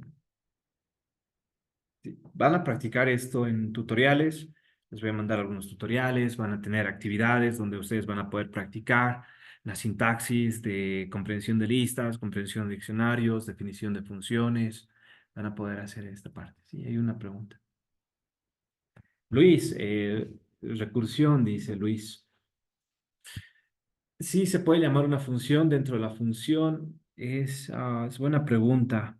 Recursión es algo que tratamos de evitar en ciencia de datos. Sí se puede en C. Tendría que averiguar. Tendría que averiguar, Luis. Excelente pregunta. Si se puede llamar a la misma función dentro de la función. Es algo que se trata de evitar en ciencia de datos, pero considero que es posible. Lo voy a anotar la pregunta para que pueda averiguar. Excelente pregunta, Luis. Eso, recursión, ¿no? Recursión. Sí, función recursiva sería. Recursión de funciones se llama, ¿no es cierto? Sí. ¿Cómo dijo? Sí. Recursión de funciones. Lo voy a averiguar, exactamente. Muy buena pregunta. ¿Alguien más tiene alguna duda? Bien. Sigamos entonces. Vamos a hacer un poquito de Pandas ahora. Pandas es una de las librerías externas que vamos a empezar a importar. Pandas y NumPy son las dos librerías más importantes dentro del proceso de ciencia de datos. Hay más todavía, pero estas Pandas, la de Pandas y NumPy, son las que más se utilizan. Siempre van a ver la importación de estas dos librerías en un notebook de Python que esté relacionado con la construcción de modelos, optimización de modelos, análisis de datos. Luego, ¿por qué se utiliza Pandas? Se puede trabajar con archivos CSV. Existen problemas con datos grandes. Esto es lo que vamos a ver la siguiente sesión. Cómo podemos trabajar con archivos CSV, qué problemas existen con datos grandes, qué operaciones podemos hacer con Pandas, operaciones con serie de Pandas o Pandas Data Frames. Tenemos que ver la diferencia entre ambas. Y operaciones avanzadas de Pandas, ¿no? Indexación, operaciones de agrupación, cómo podemos guardar nuestro trabajo. ¿Por qué Pandas? A ver, hablaremos de por qué Pandas en estos minutos antes de hacer la actividad grupal. ¿Por qué Pandas? Porque si buscamos cuáles son los formatos de archivo para guardar datos, van a ver que se puede guardar como imágenes, como archivos binarios, como imágenes tipo archivo, luego como gráficos, videos, tipo documento, pero una de las primeras opciones va a ser los archivos CSV. Los archivos CSV son los archivos son datos que están separados por comas. Comma separated values se llama. Los valores separados por comas son un tipo de formato de archivo que permite guardar datos. Si abrimos esto, es un archivo CSV, lo vamos a hacer la siguiente sesión. Si abrimos ese archivo en Excel, van a tener esta ventana, ¿no? Van a tener esta ventana. Va a estar organizado en columnas A, B, C, D hasta AB. Y cada columna va a representar una característica de esos registros de datos. Por ejemplo, el nombre del archivo seguramente es un archivo de video, es SUN 00017 B4. El ID del proceso 69, el ancho, el alto del video de repente, el número de NBR colores, no sé, es una lista de 1, 2 y 4. Puede ver la resolución, etcétera, ¿no? Cada columna representa una característica de sus datos. Es una característica. Acá la resolución de audio, etcétera. Cada fila representa un registro de datos, ¿no? Para cada fila, por ejemplo, la fila 2 tiene SAN 0017 y de acuerdo a la columna vamos a ir llenando estos datos para este registro, para SAN 0017. Vamos a ir llenando ahí algunas columnas que están en vacías, problema, está bien. Y vamos a tener un conjunto de ocho registros y dentro de estos 8 registros existen todos estos datos. Muy bien. Y esto lo podemos leer en Excel. De repente queremos hacer un modelo de regresión lineal, lo podemos hacer en Excel. De hecho, Excel permite hacer este tipo de modelos. La regresión lineal, la regresión polinomial, es bastante sencillo. Agarramos una columna, la columna de la variable dependiente, la variable independiente y pedimos Excel, por ejemplo, que nos entregue los coeficientes del modelo de regresión lineal. Es posible hacerlo en Excel. Es una herramienta muy poderosa, es una herramienta que está por años, nos permite visualizar, analizar, procesar datos, pero existen algunos problemas. Y los problemas son que es difícil automatizar, no es que no sea posible, pero es difícil automatizar procesos complejos y mantener control de versiones, ¿no? Tenemos los datos, queremos procesarlos, filtrarlos, por ejemplo, y una vez que los filtremos, lo vamos a tener los datos filtrados, pero un usuario, por ejemplo, que venga a revisar ese archivo de Excel, No va a saber todo el proceso que ha ocurrido, no va a saber cuáles son los datos originales o va a tener acceso a una vista a los datos originales sin filtrar. Simplemente va a ver la ventana donde los datos han sido filtrados. Es extremadamente incómodo, no es que tampoco sea imposible, es posible, pero es incómodo almacenar y acceder a archivos de Excel con grandes cantidades de datos. Vamos a ver la siguiente sesión, un archivo de 200.000 registros, un poquito más de 200.000 registros, en los cuales si quisiéramos hacer regresión lineal tendríamos que hacer toda la fila, hacer la selección de toda la fila, lo podemos hacer de forma manual con el clic o hacer combinación de teclas. Es incómodo, sí, es incómodo para almacenar y acceder a estos datos. Precisión numérica, análisis preciso de fechas, además análisis de string. Es posible hacer todo esto en Excel, pero es muy difícil de llevar, por ejemplo, el control del todo el flujo, como han empezado desde la lectura de los datos hasta llegar a los datos filtrados, luego la creación del modelo. Es muy difícil contar esa historia o mostrar esa historia en Excel. Es posible. Excel incluso está tratándose de interactuar, está tratando de interactuar con Python, pero Python ha ganado, yo pienso, la batalla porque dentro de la comunidad, o por lo menos la opinión que se tiene en la comunidad de ciencia de datos es que es una herramienta anti-ciencia de datos, ¿no? Es posible utilizarlo, es una herramienta muy poderosa, tiene sus grandes ventajas, pero para datos, para realizar procesos de optimización, creación, modelado de datos, modelos de machine learning, eh, Python es la, Python es la herramienta elegida por excelencia. Entonces, esto en cuanto a las propiedades de Excel. La siguiente vamos a utilizar, y aquí vamos a acabar esta parte, vamos a instalar pandas utilizando el PIP, o vamos a instalarlo desde el notebook. Les voy a mostrar la manera de instalar desde el notebook. Vamos a importar pandas y vamos a utilizar la función read CSV para poder leer datos, y van a ver que es tan sencillo como 2 líneas de código para leer datos. Vamos a ver algunos detalles, que algunas veces no funciona, tenemos que poner algunos comentarios adicionales. Muy bien, entonces esto en cuanto a pandas. La siguiente vamos a empezar directamente acá. Vamos a leer datos y vamos a realizar vamos a utilizar la mayor parte del tiempo en nuestra sesión del día miércoles para poder practicar las funciones que tiene Pandas, las funciones básicas, las avanzadas, todo lo que tiene Pandas disponible lo vamos a hacer. El día miércoles va a salir su proyecto final. El día miércoles va a salir su proyecto final.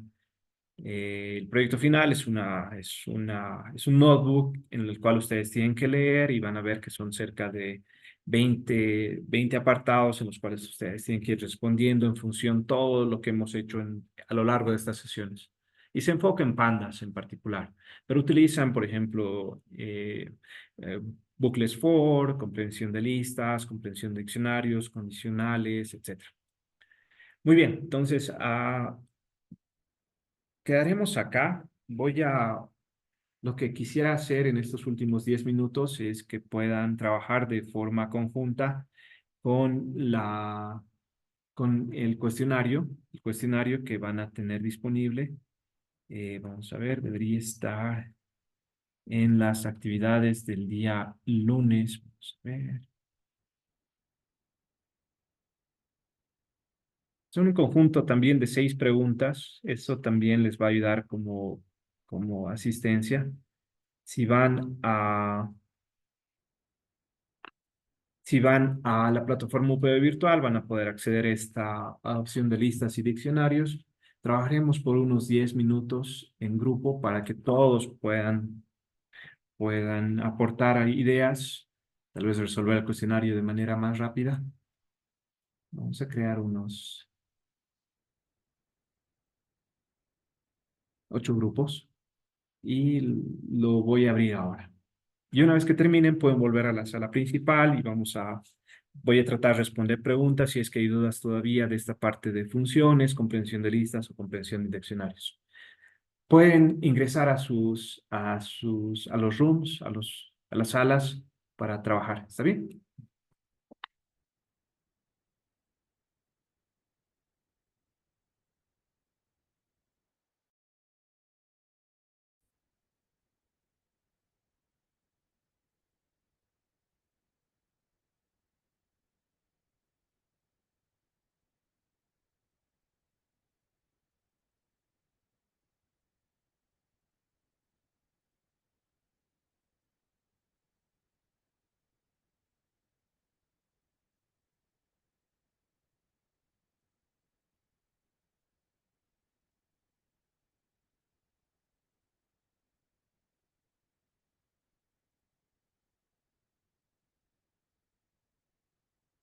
Muy bien, ya estamos volviendo. Ya casi todos volvemos. Excelente. Oh, ya todos volvieron de golpe. Muy bien. Entonces, esas son todas las actividades que he planeado realizar con ustedes el día de hoy. Hemos visto comprensión de listas, diccionarios, hemos visto también funciones y hemos hecho la introducción a pandas. La siguiente sesión vamos a hacer un desarrollo más profundo de pandas. Van a tener actividades para el día miércoles que tienen que entregar. Lo mejor es que lo puedan hacer antes de la sesión. Vean el día de mañana, revisen la plataforma el día de mañana, va a estar la grabación, van a estar las actividades, el notebook que hemos utilizado y además para el día miércoles ya van a tener un par de archivos que tienen datos, registros para poder importar. Eso lo voy a liberar también. Eso es todo lo que teníamos que hacer. Si tienen dudas o preguntas, pueden quedarse. Vamos a hablar un poco más. Si no tienen dudas, nos encontraríamos el día miércoles a las 8 de la noche. ¿Sí? Que tengan muy buenas noches. Buenas noches. Buenas noches. Que tengan buenas noches. Sí, Doctor, yo tengo una preguntita. sí, adelante, Natalia. Sí, en una de las preguntas estaba con respecto a como una matriz, una de las respuestas era una matriz 3x3. Ajá. Sin embargo, según lo que vi era más una lista de 3 listas, entonces no sé si eso se considera una matriz como tal o eso me confundió un poco. Sí, una lista de listas se puede considerar como una matriz, Natalia. Sí, es Ah, ya, posible considerar una matriz, sí. Sí, en ya. eso sí pueden tomar en cuenta. Sí, excelente. Buenas Hola, noches, buenas profe. noches. Pero, Sí, adelante. Quería consultar cómo se guarda un archivo de Jupyter Lab. Excelente pregunta. Entonces, si van acá, van a guardar, guardar notebook, save notebook, o lo pueden guardar como, ¿no? Y lo pueden guardar como. En ese No caso, se logra ver, perdón, ah, ingeniero. sí, sí, está bien. Eh, ahora sí van a poder ver. Sí, ya no estaba compartiendo, ya. Entonces, si van a archivo, Eh, por, de manera automática, este notebook se va guardando en la carpeta que han elegido. Si no lo pueden guardar el Save Notebook con Control S, se va a guardar. Aquí va a decir se ha completado. O lo pueden guardar con otro nombre, ¿no? Pueden guardar el Save Notebook As y acá lo pueden poner como en este caso es la sesión 4 de herramientas básicas de visualización de datos, del diplomado virtual de Machine Learning, por ejemplo, ¿no? Y lo guardan. Ahora, ¿dónde encuentran ese archivo? Lo voy a compartir también. Vamos a ver, debería estar. La carpeta que he escogido ¿Dónde está? En la línea de comandos. Si se dan cuenta, en la línea de comandos yo he escogido esta carpeta, ¿no? Hacen la línea de comandos y aquí va a estar la dirección cuando empiecen a abrir. Si quieren cambiar la carpeta, pueden usar el comando cd para cambiar la carpeta. Si están en esta carpeta, van a ir a esta dirección. En mi caso, yo he ido a toda esta dirección. Creo que están viendo, ¿no? Sí. Ahora yo voy a ir, les voy a mostrar dónde se ha guardado. Mostrar esta parte, ahora sí. Si ven en esta carpeta, yo he guardado ese archivo de Python, ¿no? Como lo he guardado, se ha guardado como este nombre y después cuando he hecho guardar como con otro nombre, se ha guardado con este nombre. Entonces se va a guardar dentro de su carpeta local donde han iniciado Jupyter Lab. ¿Está bien? ¿Lo han podido encontrar? Gracias. Sí, excelente. Siguiente pregunta. Lucy tiene una pregunta, sí, adelante, Lucy. Buenas noches, por favor. Le comento que yo he tenido problemitas para mi instalación. No sé si le podría mostrar. Ya, sí, sí, adelante, sí. Muestre, Por lo voy a dejar de compartir, sí. favor, aquí está. Ya, Aquí, por ejemplo, no me sale este ya. error. Les dice, ya. Ah, está dentro de Python. Puede poner exit, paréntesis o control C. Control Z. Sí, control Z o sí. O exit y dos paréntesis, control exit y dos paréntesis A mí vacíos. Control Z me funciona. Lo voy a poner en el chat. ¿Está bien? Sería exit y así dos paréntesis. Ay, ay.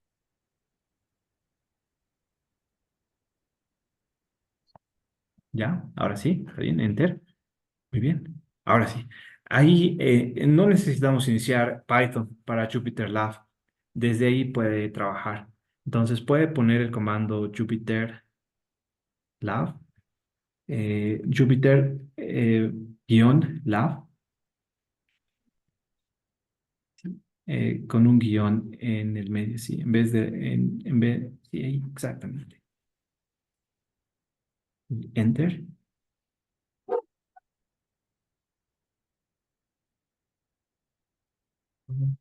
Vamos a ver.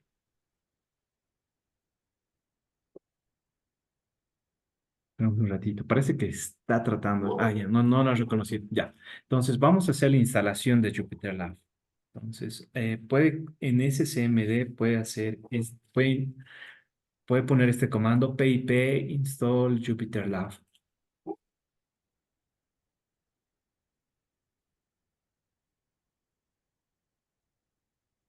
Ujú. Ya, y pone enter.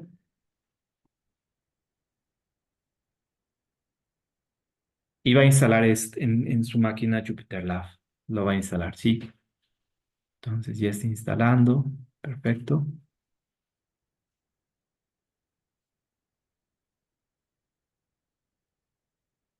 Y va a tomar un poquito de tiempo, pero lo va a instalar. Ya, súper. Muchas gracias. Sí, no hay problema. Y luego Jupyter Lab debería funcionar. Ojalá sí funcione. Oye, muchísimas gracias. Había una consultita también. Le comento que quería instalar en otra computadora igual, pero no me salía la terminal. La- Ujú. esta y no sé por qué no me salía. La terminal de Python o la terminal, esa pantalla que estamos viendo.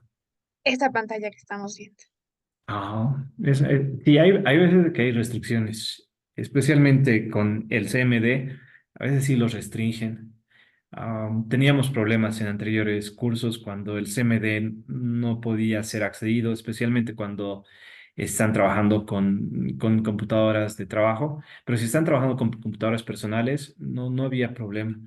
Em, en ese caso, sí, el Windows PowerShell puede ser, es una de las opciones. El terminal de Windows también es muy bueno. Esas dos opciones puede utilizar para iniciar el Jupyter Lab. Sí. Ya, Window Power Save, ¿me dice? Sí, este que está ahí, si ve en Ay, la parte superior, dice Windows. Y si aprieta esa flechita que está hacia abajo, le va a aparecer otras opciones. Vamos a ver qué opciones tiene. Tiene el símbolo de sistema, que es también el CMD que hemos usado nosotros, y el Windows PowerShell. Para iniciar Jupyter Lab, cualquiera de los dos puede utilizar. La opción 2, Control Shift 2, ahí está el símbolo del sistema también. Sí, excelente. Ya, muchas gracias. No hay problema. Sí. ¿Alguien más tenía algún problema? Hemos dicho que podíamos hablar al final de instalación de Jupyter Lab. ¿Alguien tuvo algún problema de acceso, alguna duda, algo que todavía estén trabajando? Buenas noches, ¿cómo está? ¿Me escucha? Luis, adelante, sí. Mi consulta era, si bien vamos a trabajar con pandas, ¿hasta cuántos datos se puede trabajar máximo? Es buena pregunta. Va a depender mire, va a depender de la aplicación que usted tenga y va a depender de la memoria. En teoría no existe una, un límite. El límite va a ser de la memoria que usted tiene disponible. Puede trabajar con 10 millones de registros, no va a haber ningún problema en Pandas. Es una biblioteca que está altamente optimizada para trabajar. Va a haber la siguiente sesión cuando trabajemos con 200.000 datos, 250.000 datos, si no me equivoco.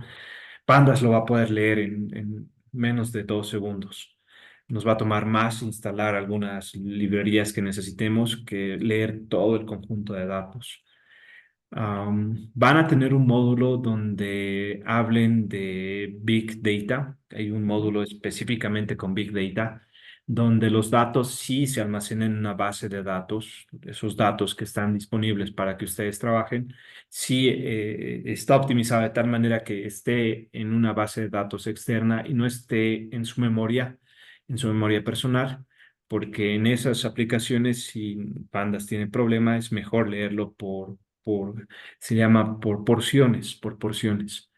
Van a tener la oportunidad de poder trabajar en ese módulo. Es un módulo bastante interesante, pero para la mayor parte de las aplicaciones, Pandas funciona muy bien, Luis. Sí, es que estaba trabajando un poco, leyendo, digamos, archivos, ¿Ya? pero los archivos que yo estaba leyendo son CSVs que tienen alrededor de, digamos que 100.000 datos Ajá. y tienen más de 200 columnas. ¿Ya? Y es un poco, creo que es, no sé si será por mi computadora, que tarda un poco en leer los datos.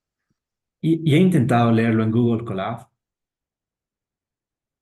Y Y ahí, si lo intenta leer en Google Colab y no hay problema, entonces sí habría de repente llegado el límite de pandas.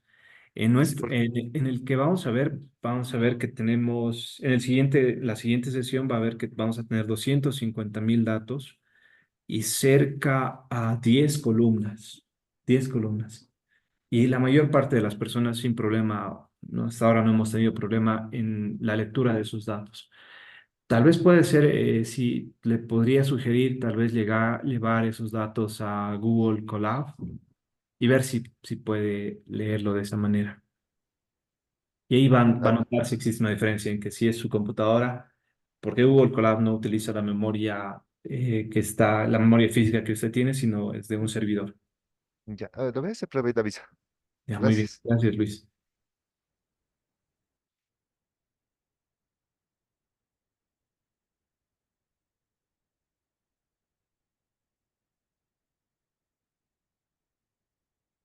¿Alguna duda más?